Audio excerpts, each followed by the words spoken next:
Ingram Smith, Bud Elliott back again for another episode of the Nolecast. As always, we would like to thank our sponsors, a legendary team, a legendary home loan. Been great to work with Chad for, gosh, I don't know, 5 years now, and all of the team there. So fantastic people. Big thank you to them for all that they've done for this podcast over the years. And yeah, bud, let's jump into it. Are we recording? Is this one live or is this just No, you we're and I we're not chatting? going. We're not Good going deal. live on. I know you and I both have so much stuff going on today that's like I thought the odds that we would like potentially get a call during this that we have to take and then edit the show, which is why I didn't want to go live. Those odds are very high.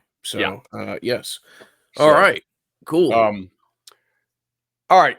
We have not had each. By the way, Happy New Year. Yeah. I'm pretty happy to turn this calendar to January. December was not the best of months. December was yeah, man. December was just, one of the more challenging months that I can remember going through. For me personally, and I know it was not a whole lot of fun for this fan base. So, Did you guys do anything for New Year? not a thing, man. No, I was sleep by 10:30. It was nice. We did a little staycation. So I was in a fivesome with golf. Mhm. Just to be clear, with buddy of mine who's like a +1, and then another buddy and another buddy, and then also Denny Cannell.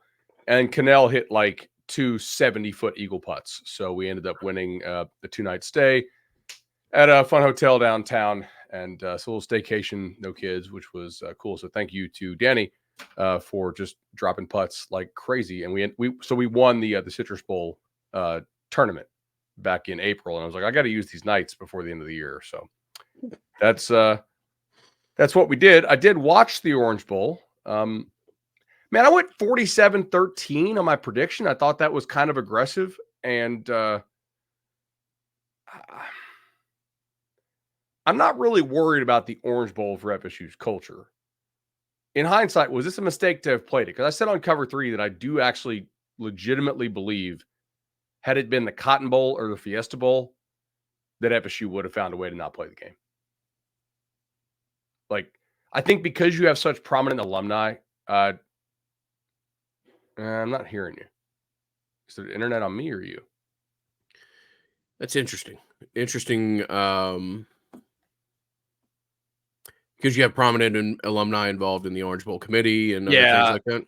Yeah. You have like such like history with the Orange Bowl. Like it's actually it's your conference tie-in. Mhm. Like the year Penn State played Memphis, right? Like that's not really like the Cotton Bowl is not a Big Ten stalwart, right? Not that you really care about the ACC anymore, I don't think, given that you're suing to leave. But I just, based on what you rolled out there, like you kind of boycotted the game without actually boycotting the game. Yeah. Um. Yeah, my personal opinion. I know nothing about the inner workings of this. I believe that you were in a place where not playing the game would have been very hard to do, and might have put you in a even worse position with some of the things that are pending or out there. So yeah, I think you were always going to have to field some type of team for that game. There is some COVID going around though. Just saying. Yeah, there is. No, I mean, I've spent the last 2 weeks feeling like absolute crap. So whether it be COVID or the flu or whatever, I understand. Maybe that could have given you an avenue. I don't know, man. I mean, for me, the toughest part of that game was the. I mean, you and I were texting back and forth. It was before the game. It was the realization that, like, yes, you are here. You should never be at this bowl game to begin with. Not that I thought that you were going to be particularly competitive, but when you looked out on the field and realized there's no Bethune, there's no Fisk, there's Farmer was somebody that I didn't expect to play, but further drilling home the point that like, yes, you probably should have never been here. To like, I didn't know that they were going to lose 66-3 or whatever, but I knew what was about to take place. And I don't know Kirby Smart personally, but I know a lot of guys on that staff and a lot of those guys who work in that building. And, when Kirby Smart spends the day before talking about how frequently you guys go up against each other in recruiting battles now, that's Yeah, had an idea as to what was coming. I'll put it that way. So, yeah, the Orange Bowl was trash, man. That was no fun. Happy to have it behind us, and just felt like something that had to be, had to be gone through for whatever reason, and brighter days are ahead. Yeah, I think the idea of proving yourself in the Orange Bowl is bunk. Like if the 13 games you played wasn't enough to Yeah, prove no, man. yourself, I mean, like that's laughable, dog. yeah, That part I just have to laugh at. Like, oh yeah, the first 13 games, like, beating LSU and every other game that you played this year. Or is that? But now you got to prove yourself in a exhibition game after you've been told that the entire season didn't count. Like that's just a funny chuckle. I So mean, I did set up a little column on TweetDeck to filter everybody who had some version of like 60 or 63 to 3 and just auto mute them. I was like, oh, cool. Like, this is good. Uh, people who I don't know if you caught cover through yesterday, but I kind of went through this. Bowl games have been exhibitions for about 100 of the 125 years they've been around. So I didn't realize this, but somebody had mentioned it was like, they for the longest time they were exhibitions, like they were just fun, like travel games. Like the results were always wonky, and so the national title was only awarded post bowl game, right? Like to where the bowl game result mattered from 1974 to 1997. After that, we had the BCS, and mhm. then rolled into the playoff. Like that's a pretty short period of time, like a quarter century. Now, granted, that's some of the formative years for what we would consider kind of modern college football. Um, it's post integration of the sport and whatnot, but uh, they really were. If they're not involved in the national championship, like they're kind of just exhibitions, and I am curious what happens to them long term. But I don't think NIL is going to solve this because no. Now we legitimately haven't had a chance to talk to each other in a week or so. So Bud's not parroting that of what I believe, but there's not an no. This is not an NIL. I mean, now look, now if the bowls start paying, per player participation or something like that, then yeah, maybe that would change things. But um, okay, so here's a kid who almost played in the game, in my opinion, and there would not have been a dollar figure that could have moved him into playing the game. Okay. So my point is if this kid would have played the game, it's because he would have independently chosen to play, not financial outside circumstances. You may think I'm crazy, Bud, but I will tell you that I think Jared Verse was very close to playing in this game. Okay. There is not a financial figure that could have moved Jared Verse into playing this game. That would have had to have been the kid's decision. Um, there are, things structured in ways that you can do that. But ultimately, I don't think these kids opted out because of anything to do with NIL, and NIL is not going to be the solution to have these kids be playing in bowl games that are otherwise glorified exhibitions. At least just from one man's perspective and one man's experience on the subject matter. And the business of bowl games, right? So bowl games have exploded because of TV. So in 1997, there were only 25 bowl games. Now we have what, like 48? I think something like that, 44. Yeah, and They, one owner of almost all of them. yeah, they So, exist to fill TV inventory. The most casual college ball audience you have all season is bowl games. It's hmm, people who are sitting on the couch. All the families are together. You've come in, maybe you're spending the week with your family or whatever. You're watching for the jersey, not the name on the jersey, right? It's just filler content for for the most part ESPN. Like ESPN owns more than half of the bowl games. Now the bowl games themselves, a lot of them are set up as nonprofits, and some of them actually do some good work. Dan Wetzel has two books that you guys, honestly, I think every college ball fan should read.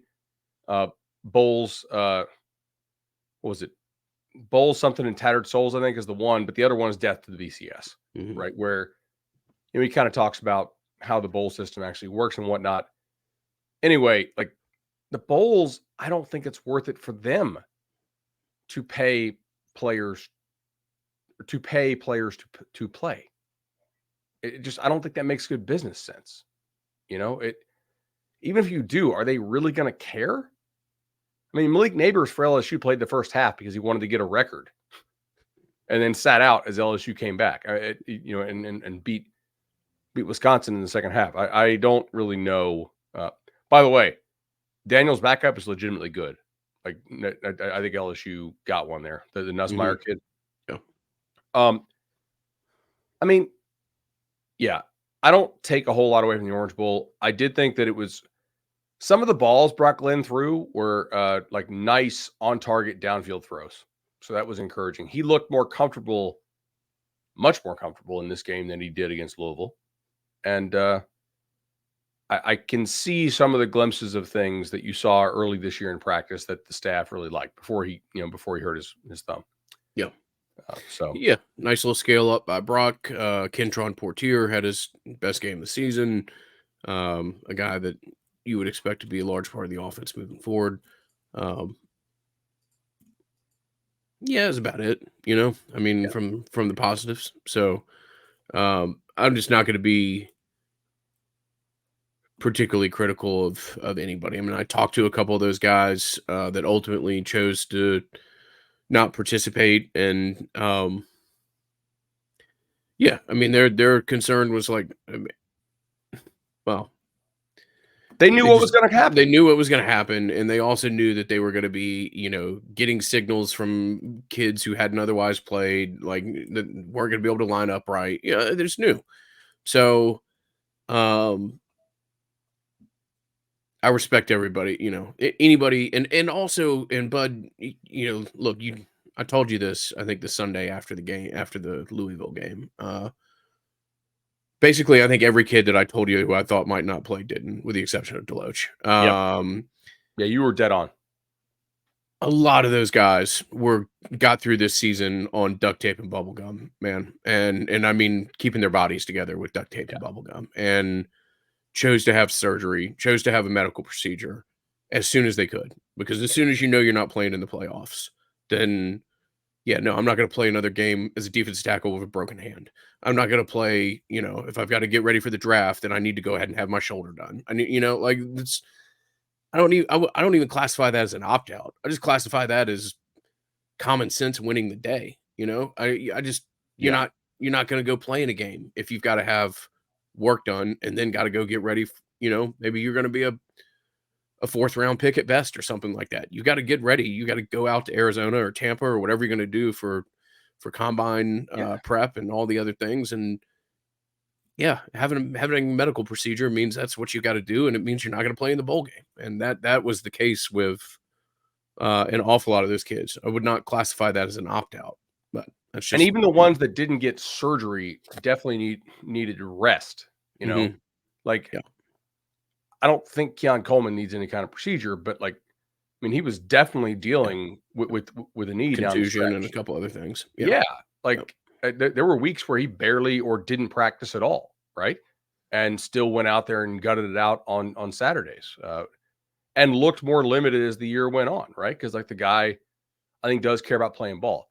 From a business standpoint, you would be an idiot to run out there at half speed with a half team against Georgia, right? Like that's a good way to have negative film, right?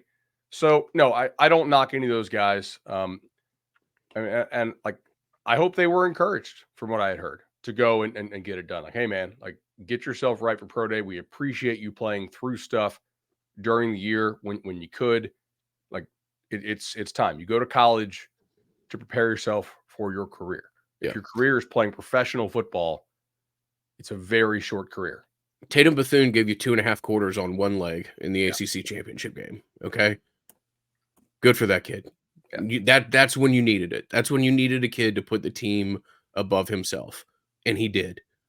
You don't need that for an Orange Bowl exhibition. And I know it sucks to sit on your couch or to be in that stadium like I was and see, third string Georgia go score another touchdown. Yay, let's play, glory, glory, and all the good stuff. And I'm being very sarcastic when I say that, but that's the right decision. It's the right decision for everybody involved. So, season was special, spectacular. It was 13-0, and it got blindsided the Sunday after the Louisville game, and the season was over. So, that's just how it is and how it played out, unfortunately. The other positive I think you can take from this is, and I mentioned this post signing day, right? And it wasn't they don't know what they're doing. I just openly asked, like, does Mike Norvell know what a big time recruiting operation looks like? Right. And I think that's still a very open question. I think the floor for a Mike Norvell program is extremely high because I think he does have good culture. I think he has good player development. I think he has good coaching. We do not know if he can recruit high school at a championship caliber level. So far, they have not. Right now, that's not him entirely, but it is the staff in terms of how hard do you work him, right? Do you get outworked, and do you have the actual sales ability? Recruiting is sales. It is a skill, right? And this is a player acquisition business. I do think that Mike standing there on the sideline has to be like, damn, dude, my assistant coaches have the ability to go get guys that look like that. Because the players Florida State has do not look like the players Georgia has physically. They're not built the same. They don't run Certainly as not after the first 11. No. right, exactly. And the first 11, for the most part, came from the transfer portal. So, I actually think that could be a positive for Mike. Hmm. Like, because that's the first time he's really played somebody who comes from the Saban tree that has had it rolling a little bit, right? Hmm. Like a Bama, a Georgia, and Oregon now. I think under Lanning, right? Who Lanning actually worked for Mike, but he actually also worked for Kirby, which is kind of where I'm like, that was sort of who I was going to. It's like, all right, Lanning worked for Kirby. He seems to understand what it takes to recruit at that level. If you look at who Mike has worked for, he's never worked for an elite recruiter. So I think it is still an open question as to whether he understands how it's supposed to look in terms of the process. But now he does know how it's supposed to look in person, seeing those teams up close. So I am curious to see how things evolve throughout his career. Like I think he's a great coach and somebody that I think Florida State fans should be extremely excited that they did sign to the extension. I think he definitely knows what he is doing overall, and every coach has room to improve. So I think that was probably good.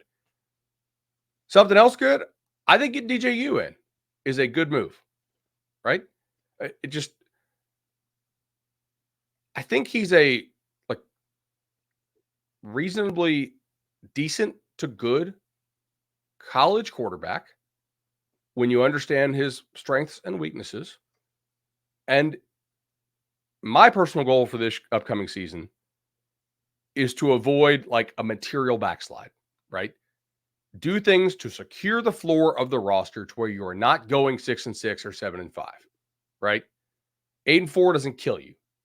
It's a somewhat of a step back, but like we understand, or I think this is a rebuilding year because I don't think Mike has much talent on this roster, right? But like, yeah, it's yeah, Yeah, he's an intriguing prospect. He's had success wherever he's gone, relatively speaking. Obviously, he was at Clemson when Clemson was at kind of the apex of what they had been. Big boy, man. I don't know exactly how much he weighs, but I that you can do some exciting things with him in the run game, and the idea of DJU running behind Keandre Jones and some of the other offensive linemen that Florida State's put together, or potentially will put together. That unit is, that's just a little bit of a different wrinkle as to what this offense can look like. And 6'5", 250 or whatever it is a different look, and gives you the opportunity to. I'm excited. I'm excited. Look, I can't wait for the first 3rd and 2 play against Georgia Tech next year or whatever. Let's see what we're doing. See what having a body like this in the backfield means from the quarterback position and what Mike tries to do with it. So, very good pickup. I agree. You do have to like the progression that you've seen out of Brock so far. This gives him a chance to, fully know his role and watch it develop. And I think the coaching staff is very From what they can tell about Luke as well, they feel like they've hit there already. So the coaching staff feels very confident that they have two young quarterbacks who are very dynamic and have the potential to be big time players. And DJU is a great bridge to get you to those two kids. If you want like real reasons for positivity in the coming years, I think number one, head coach, number two, quarterback room, right? That is the most important position in football by far. And look, do I think DJU is going to be the starter? I do. If for some reason Brock Glenn beats him out, well, giddy up, because that means he's taken a big time leap in his third semester on campus. Or no, because he got hurt. Yeah. All right. So basically, like a year on campus, he'd have taken a huge leap because, I think we have a reasonable understanding of what DJ is. Like I don't think DJ is a superstar. I'm very skeptical of all of these guys who are like 23 years old coming back to play another year of college ball at quarterback, right? Like if you're going to be a top pick, you would go to the pros for the most part. But it can be a really nice thing to have in college. Like Bo Nix is not going to be a top pick. It's a damn good quarterback. Jordan Travis not going to be a top pick. Damn good college quarterback. There is a market for these guys. And I think that it does help you secure your floor quite a bit, right? I'd be very surprised now that you have quarterback secured if you had some kind of major backslide season where you went 6-6 or 7-5. I don't think that's going to happen now. And I think most of that is because of quarterback and coach. Like I trust this coaching staff not to screw around a lot on game day. And I think now that you have quarterback that you can trust or that they like, and it's not a great year for quarterbacks in the portal, by the way, right? Especially not with Cam Ward deciding to go pro, which, like if the guy doesn't want to play college football anymore, which is what I had heard, it was like the parents kind of wanted him to, but maybe he didn't want to play more college football. If that guy was sort of the top of the market dude, which I think he was, or at least kind of maybe him and Leonard, the kid from Duke who went to the Irish, and that seemed to be predestined. Not that there was any tampering involved, of course. This is a nice get, and something I think Florida State fans should be pretty happy about. Other needs in the portal. I did see Earl Little Jr. jumped in. He was a guy that Florida State recruited heavily, as well as Miami did, and then he ultimately chose Alabama. He was coached by a dude named Pat Surtain, who is now the defensive backs coach at Florida State. I saw my friend Zach Blostein from Knowles 247 just reported that he'll be on campus today. So Okay. good report there from Zach. And I think you love your DB room if you can add another experienced safety type player, to guy who can play nickel, can be a versatile dude, kind of like the role Jamie Robinson was able to fill 2 years ago with the versatility. I think that's something you definitely don't turn your nose in, right? So that'd be nice to get. They still need to I think fill needs. Probably need an offensive lineman, a veteran guy. Although I did see, congrats to you, a lot of the offensive linemen have announced relationships with the Battles Inn that they'll be returning. When I look at a team like Washington, man, they have 9 COVID seniors on that team. Mm-hmm. Look, there is something to be said for being crazy experienced. And if you could stay healthy with those guys, and they've had some real injury issues, not really their fault, but it's the reality. That's a group that's played a lot of football together. That could be a reason why you're sneaky better than people think next year. If you add a piece or two and you have all that experience. Be very interesting, man. Yeah, I mean, I think you're going to be pretty solid at running back with the guys you bring back, and any additions that may occur down the road there. I think you're going to love Cam Davis. Yeah. I got to tell you, man. Like I've spent like 5 days around him now. I think people are going to love Cam Davis. I understand running backs are devalued, and I know the top end speed may not be amazing. But it would not shock me at all if Cam Davis leads his team in rushing next year. Okay. Like, Interesting. I think he is a guy who has, I watch him. I'm at this Under Armour game. First of all, respect to anybody who's still playing in these, right? Like that. Like, I think almost everybody who is kind of loves ball. So like Hmm. that's. But it's a guy who takes it real seriously. He's about his business. When you talk to him, he takes a second to answer. He's real thoughtful with how he answers. Like it's like talking to an adult. You know, he seems to be about his stuff. I think he understands offense. He played quarterback. He also catches the ball real well. I've seen him do that in 7-on.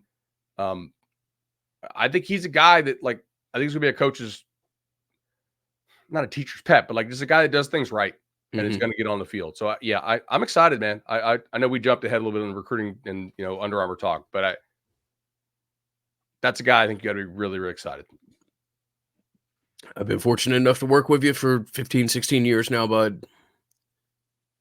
Not too many texts that have come through my phone just randomly being like, "Hey, this kid's really impressive. I like him a lot." And that, without giving away everything, that was this weekend after you spending some time or more time with Cam Davis. So, interesting kid who, yes, will by all accounts is going to immediately be involved in what you do at that position. So, wide receiver, you got some solid pieces coming back, in my opinion, that will continue to grow in prominence. You've got some really young kids like Hakeem and Destin that I think are going to step up and be massive parts of the offense. And then, we'll see whether or not additional pieces are worked into that position. So, the offense, you can figure out a little bit more what you're doing at tight end. Obviously, Morlock's going to be what you kind of build around everything around there.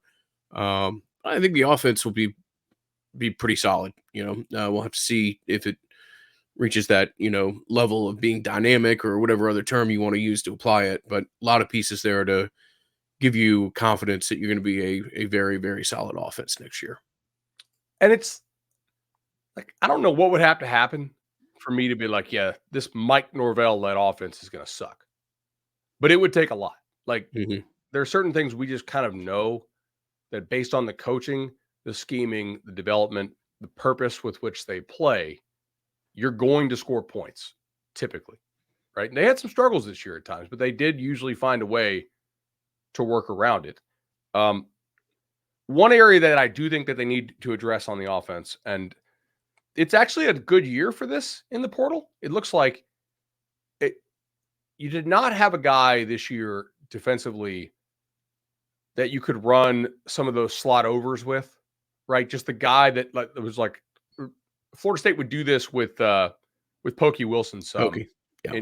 in 22, right? And from a variety of alignments, but and this is not a commentary on losing Pittman because Pittman was the slowest receiver you had on the team. So it's not that, but it's like you did not have a guy who was an absolute blazer, like speedster guy. And I do think that that is a piece that there are guys out there in the portal now who are looking for second chances or maybe are from the state of Florida. Uh, that's a benefit of coaching at Florida State, right? Mhm. That the benefit is in the name of the school, Florida State University. A lot of guys want to come closer to home, or maybe they weren't guys who were obvious FSU talents at the time, but they've since showed something at a school or looking for a second chance or whatever. That's a piece that you certainly could add to this offense because I think the big bodies in the room, I think you like, right? Mhm. I mean, Kentron made some plays in the bowl game against Georgia. He's a dude who had a good spring. You and I were both a little bit not concerned as much, but it's like, all right, if you're going for it, like make the playoff. I think in another year of seasoning for Kentron would be ideal, or not have to rely on him in 23 as much, right? 24, maybe he's a guy you can rely on more. Maybe Hakeem, as you mentioned, takes a big step. I'm excited to see all those dudes. Um, Defensively, I did think Cryer played hard in the bowl game, Yeah. Agree. right? Like some of these guys, I don't know. Some guys just love ball more than others. It's going to be on any team, really. Um, Not somebody that had gotten to play a ton either, and somebody that was starting to earn snaps towards the end of the year. Yeah, a guy that will certainly be part of your what you're doing at linebacker next year. Totally agree. D-line, I think you want to continue to add pieces off the edge. Gilbert Edmond did hit the portal. Look, Florida State has so far a very high hit rate in the portal. They're not going to bat 1,000. Nobody does, right? And well, if they do, they're not on my spreadsheet. But Florida State definitely is one of, so far, and it's year to year, but like they're one of the best portal teams out there and deserve credit for how they've attacked it and how I think early on it was definitely a market inefficiency to exploit, and they did so. I think you got to add some more pass rush, right? We'll see how that works and who they're able to get in that space, continually changing. And I mean, could you add another D tackle? I guess definitely need some help at linebacker. If you get Earl Little Jr., who's visiting today, I don't know how much more help in the secondary you need, depending on certain movement that could or couldn't happen there. But I could see this team coming together and basically having a season where it's like, you know what, not going anywhere. Is it a bit of a rebuild? Yeah. You know who else I think has a rebuild next year? Michigan, as long as JJ McCarthy doesn't come back. Now, if he does, then they'll probably be really damn good again. But like, you aspire to recruit at that sort of Bama, Georgia, Ohio State level because of the competition it breeds in practice amongst like-abled players. And also because of the lack of like enormous drop. Like they don't really have as many rebuilding years. They go through more reloading years. And that's why I bang the drum on the high school recruiting so hard, because you're not as up and down, I guess, as the portal can be. You know what I'm saying? Yeah, I do see that.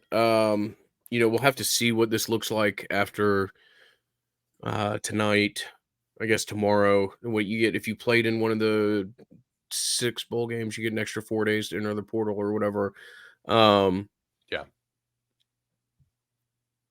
It's going to be very interesting to look at what the consistency rate, I guess, of retaining high end high school kids in this era of unlimited transfers, et cetera, et cetera.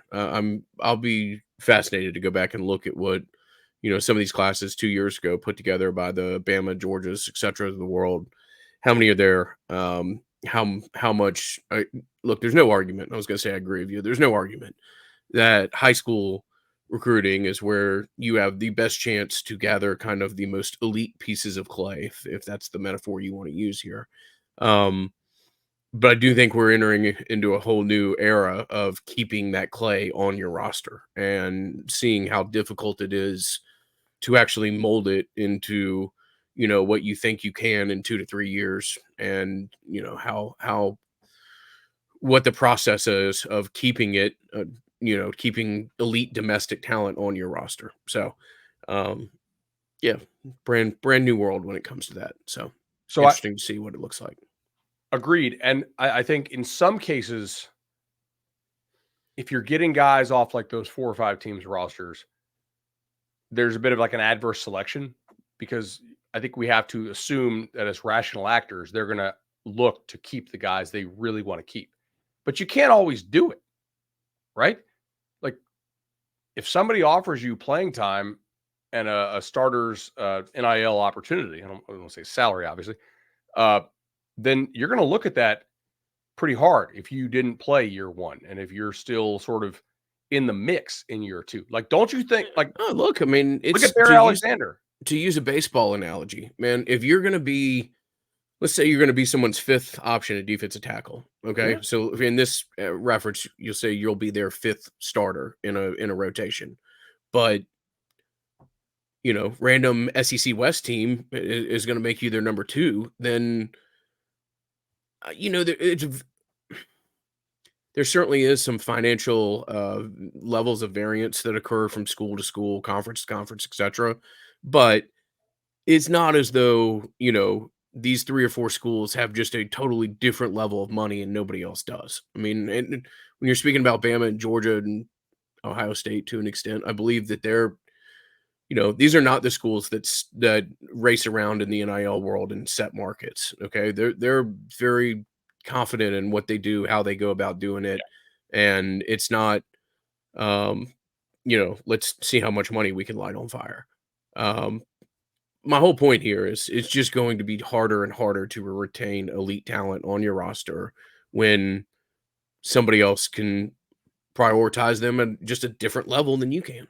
So yeah, we'll Look see at what the Bear long term Alexander. ramifications are. Bear Alexander is a very I mean, good example. if Georgia has Bear Alexander, do they beat Alabama? Well, okay. In fairness, if Alabama doesn't get that complete bullshit catch call and like that they actually review the game, like if the refs review it, then Georgia probably wins anyway. But I, I mean, Georgia had a weakness this year. They did not have quite as much depth on the defensive interior, and they didn't have the true super freaks there. Michigan apparently has those guys this year. If you had Bear Alexander like that, I think that's to your point, man. Yeah, like that.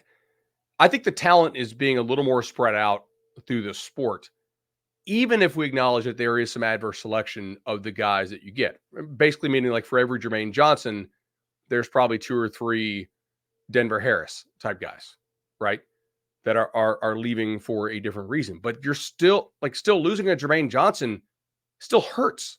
It's still a meaningful loss to a team like that. So I agree with you. I think it is going to be fascinating. Like, look at some of the guys that Georgia's losing to Auburn. By the way, from the Under Armour, Cam Coleman is a name everybody needs to know. Mm-hmm. A lot of years he'd be the number 1 receiver. Mm-hmm. A lot of years. I did not know that his ability to track the ball and adjust to it in the air was quite that special. I was like, crap. He mossed Ellis Robinson a couple times. It was one of the highest rated corners I've ever seen. Yeah. I was like, all right, yeah, that's good work because Ellis Robinson might start for Georgia as a true freshman at corner. So, let me see what else. Oh, positivity. Another reason why I remained pretty damn positive on this team, despite my concerns about especially defensive recruiting through the high school level, is I'm not really sure the teams on your schedule are taking big leaps through the portal as well.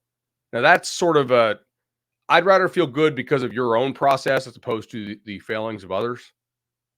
But who you play matters quite a bit as to your record and how you're perceived. You play North Carolina. They're keeping Mac Brown. They're letting him do the coordinator dance again. Like that, to me, that's a deeply unserious program right now. Like they're just going to let him play it out until he decides he doesn't want to coach anymore, I guess. He fires Jay Bateman. Bateman goes and kills it at Florida. By the way, both those linebackers they signed look like studs. Yeah. So, yeah. And then now Bateman's going to be the DC at Texas A&M. He did a great job at Army. For whatever reason, maybe the culture Mac Brown has of softness doesn't allow them to flourish. And then they go Gene Chiswick and pull him out of the SEC Network studios. Didn't really work too well. And I guess they're going to have a new DC again. So, you play them next year. And they lose Drake May. And they lose Tez Walker and a bunch of other important players. Will Shipley's going pro for Clemson. Not a moment too soon. Yeah. God. Yeah. No, I mean, you get Clemson at home. It'd be interesting to see. You get Clemson at home in a stadium of probably 48,000 people. So who knows what that will mean, but still it's a home game. And yeah, conference is up for grabs. So, you can continue to have optimism about getting through this year. And, if you can add a few more pieces, then I'm sure you'll feel all the more confident about what the, conference schedule looks like. And yeah, very early. I mean, we've got a ton of time to look at this, but I would say if this team can be a playoff team in any way, shape, or form, then 2024 was a pretty significant success. So, Agree with that. we've got 8.5 months to dive into that. So, no rush on that. What's next? What's next for you guys? I know membership's been really strong. Yeah, membership has been great, and part of the reason why we're able to function at a high level is that we've partnered with the good people at Congruity, and always want to thank Matt Lewis for all the help that he's given both the Nolecast, the Battle's End, and 10 or 12 other Seminole affiliated businesses. CongruityHR.com is the website.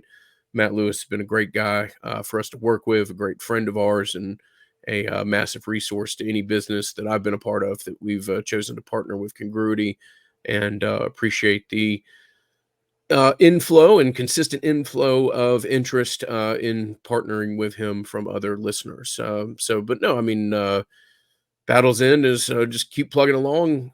We play the role that we do here, and in retention and other things that are top of mind as we turn the calendar to 2024. But I've had a great surge in membership over the last month. Again, hate the catalyst that brought that surge to be, but it certainly allowed us to mature as an organization, and we're excited about the role that we can continue to play to support Mike Norvell and the broader coaching staff. No doubt about it. All right, some other thoughts from Under Armour. So LaWayne McCoy actually ended up playing some defensive back in the UA game last night. That was a good decision. The quarterback play in that game was horrendous, and that's not me taking shots at UA. They're always great to me. I know 24/7 has a relationship with the All-American Bowl over in San Antonio, but I love the UA guys. They treat me extremely well, and I think it's a first-class game. Unfortunately, DJ Lagway, who is like the actual stud quarterback who decided to play in the game, he got stepped on, so we had to leave fairly early in the ball game. He wanted to go back in, and they're like, "No, like we're putting ice on your foot." I was sitting by the trainer table, so that's a guy that does like to play ball. It seems like I was kind of expecting, 5-star, get stepped on, and I'm good, but like he does kind of want to play, and he told me he's good. So anyway, that's a kid. I know he's going to Florida. I like him a lot. Like, seems like a really nice guy to talk to, and but I thought McCoy looked fairly good at DB as far as covering people, because one team scored like 40 something, and it was like 2 pick sixes and 2 strip sacks, and not a lot to be gleaned. Jonathan Daniels, I can certainly see why FSU likes him in terms of the length and some of the athleticism. He's just gonna need a lot of seasoning, man, in the weight room, mentality, and technique as well, right? Like, just understanding how to play the position of offensive line is at Atkins has something there that I think he has a chance to be a player, but I would not anticipate it happening soon. Uh, I think that's a guy that's probably like a year 3 type dude if he hits. So just to kind of give people timetables there, ultimately, not a lot for FSU, I believe, at the what I'll call the Army game, the All American Bowl out there in San Antonio. I'm not going to that this year because we have like 70 people from 24/7 Sports at that, so I stayed behind to do the Under Armour game last night. I think I don't know, like that's pretty much all the FSU stuff I got for right now.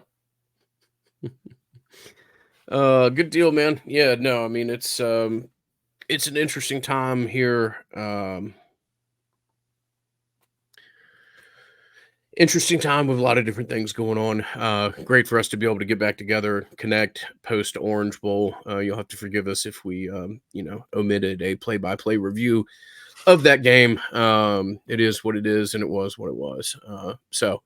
This kind of goes into the stretch here where Bud and I check in about every week or so with you guys leading up until spring, and we'll have a little bit more of a concentrated recording schedule there. But, rest assured, we will be here with any kind of significant news as it occurs. And, we'll have a show in the next 5 or 6 days to kind of look back at what, portal window number 1 looked like. So. Yes, sir, buddy. I will talk to you next week. Absolutely.